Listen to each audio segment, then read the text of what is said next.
The next one is another one that's very dangerous. Another 12 to 6 could be done with either elbow. The problem is people making the mistake. Again, I always say be careful of this little first section on your elbow. Yes. If you hit this and you catch anything that's not even, really hard, okay, there's a good chance, you guys know of your funny bone, there's a good chance that you can really, really do damage here. I've hurt myself here before. So, Terrible. let me show you the difference, okay? Instead of coming this way like we were doing with the 12-6 skull crusher, if you come like this with a skull crusher, like a board breaking thing, it's very likely that you're going to shatter stuff under your elbow. So in this one, we do a barrel cut. So you guys saw that one when we were doing the chucks, boom, here, and I brought the thumb back here. So the elbow is coming in and back, not going forward and flat. So when I actually come in, on impact, see the elbow is coming in, digging, and going back towards my body, here, this way. So if I bring him down 12 to 6, okay, so off my rear hand, if I'm to bring him down, okay, you can see the 12 to 6 is my lead very nicely.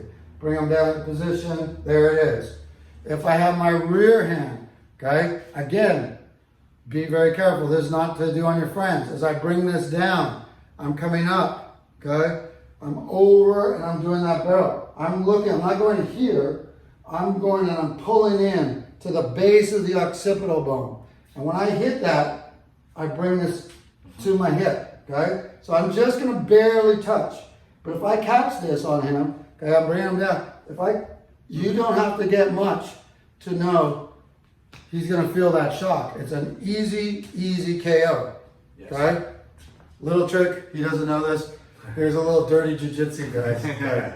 So, same principle of this type of thing where I'm coming there. Yep. I don't need much, I just pulled, scooped, you know, and I can go into whatever from here.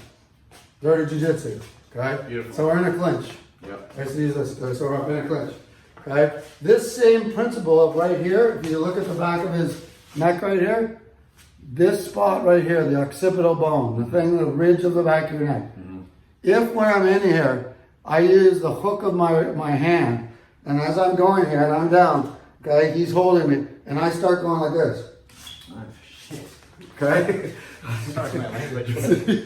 You get some of this, there's a couple of these. This is good for some. I'm going to tell you, it's going to affect his vision. It's going to affect stuff. It's like a nerve shocker. It's actually shocking my eyes to shut. It's a potential to make him close. So I'm doing this, absolutely. okay? I do this, I spit him out. There comes that rhinos. Ooh. Or I do here, pull, bang, okay? These little shocks will stir up your eyes. Don't do it on your buddies in sport, jiu-jitsu, you get punched, okay? You turn into jiu-jitsu, you get your ass kicked. You know, especially you guys just started. Oh, why do you keep having black belts come and train with you? Because either they like you or you really screwed up. Oh, yeah.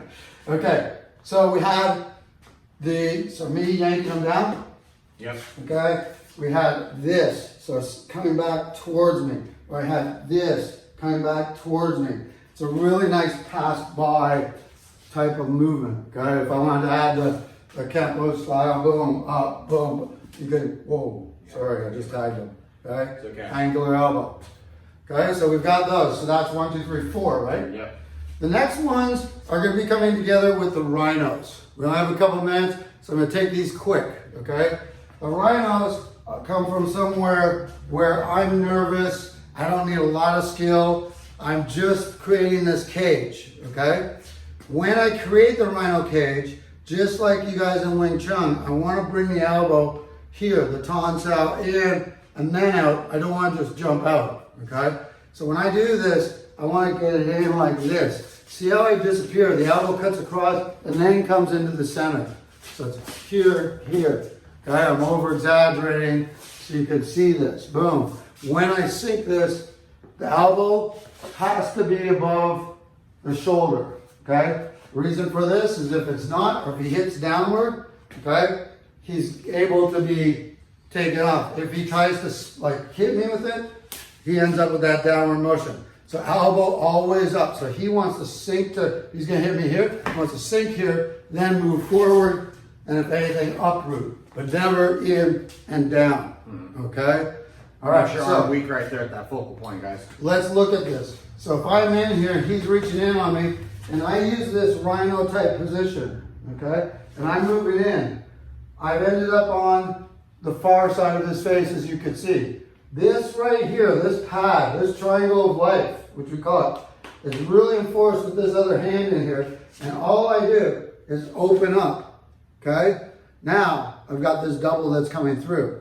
So he's come through, okay? I'm in, I probably hit him with that spear, or missed him, okay? I come across, but as that face starts to look back through, there's that second one. Double shocks are your true knockouts, guys. That's how you do it, double siding, double shocks. We'll talk about those, all right? If I end up here, he goes again, and I end up here, all right? And I came in. All he did is to this angle, all I'm doing is lifting and covering. He ended up on that side, I'm in, I may have missed. There's the inside slap, okay? Which then, these all don't even have to separate. You've got your horizontals, okay? Angular, you've got horizontals. There's all kinds of stuff once we close that rhino, all right? This is your It safe could cage. be, This cage is safe for you, all your vitals. he could be throwing at me jab cross, okay? Boom, you guys see this a lot. There's that shot. Why drop when it's already there, okay? Then we come in with our last one here, okay? So we've got here, when I get in, boom. If I'm inside here, drive through. Again, for him, looking at that face, okay? I can go through and bring it a little bit of an angle, okay? Another way is that he comes in and I'm getting down here. This is your reverse one, okay? So I can be down here, he's maybe grabbing on top, trying to get in. I find that space. There's that reverse slap, okay? And if it slaps through, boom, it can also come back. And it can turn into this last one. So this last one we're talking about, since we only have 2 minutes here left before my guy gets here, is my least favorite. And it's this back elbow, okay? A lot of times it's done if I'm really driving through. If you're gonna do that, same idea. Keep your elbow tucked so that you can hit with the tip. And if you're gonna use this, I don't recommend to use it as a big, deep elbow.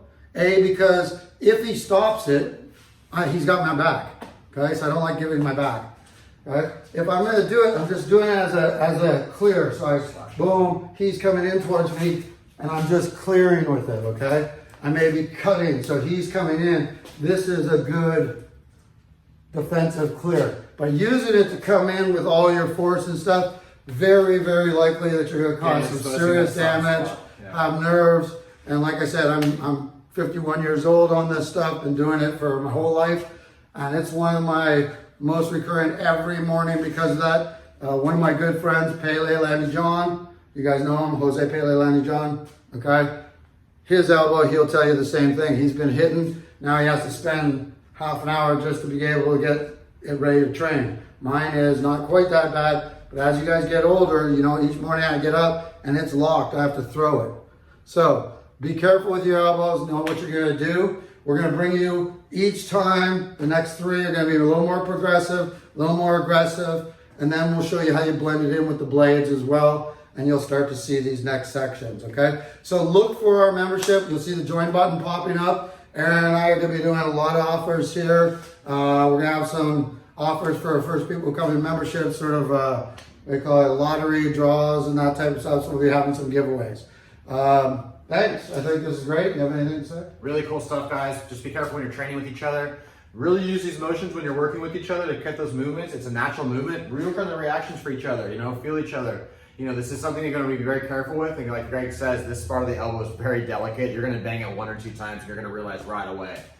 Take your time to study with each other, work with each other as partners. Me and Greg have a nice mutual respect for each other, and it's just a great way to learn. This is something, a new system for me in general, and I think it's going to be a great way to round out your game all the way around. Respect, start slow, Yes. learn to flow, Yes. add fluidity, make it one continual motion, start to pick up the speed, then increase the strength. Then once you get your timing, rhythm, distance, then you could put the power behind it. But power is not linear, guys. You have to have kinetic chain all your mechanics working together to make this work. Thanks. Thank See you you guys. soon. Appreciate you.